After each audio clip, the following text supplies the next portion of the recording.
Mahasabah luar biasa PHDI Pusat yang digelar oleh Porkom PHDI Provinsi se-Indonesia akhirnya membuahkan hasil. Di antaranya memutuskan Marsikal TNI Purna Ibde Bagus Putu Dunia sebagai Ketua Pengurus Harian PHDI Pusat bersama Komang Priyambade sebagai Sekretaris. Komang Priyambade dalam keterangan persnya Selasa 29 September mengatakan ancaman sampradaya asing menjadi alasan digelarnya Mahasabah luar biasa. Ia pun menjelaskan 6 poin yang dihasilkan dalam MLB tersebut.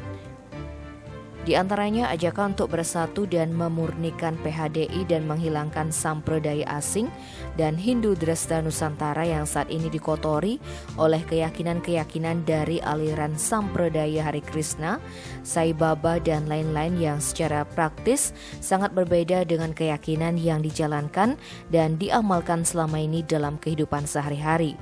Kedua, dampak psikologis dalam 2 tahun terakhir ini atas gerakan dari sampradaya terutama Hare Krishna, Grand Design 50 tahun Hare Krishna yang hendak menguasai Bali yang menjadi pusat umat Hindu Dharma Indonesia.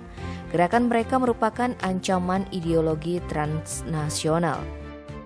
Ketiga, kepengurusan PHDI hasil MLB telah mendapat dukungan sepenuhnya dan Majelis Desa Adat Bali.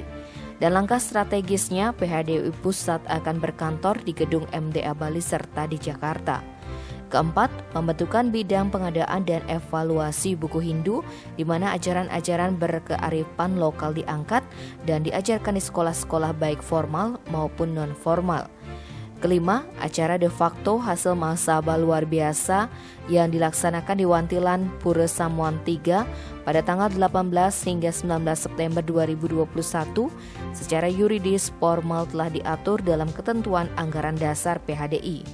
Keenam, bahwa belum diumumkannya organ Sabo Pandita dalam MLB karena para peserta sangat menjunjung tinggi etika untuk tidak menempatkan para pandita dalam posisi ikut serta dalam kegiatan MLB yang dianggap berata yuda dalam menegakkan dharma. Pihaknya yakin bahwa waktu singkat kepengurusan Sabo Pandita masa bakti 2021 hingga 2026 segera akan diumumkan. Tim Bali Express melaporkan.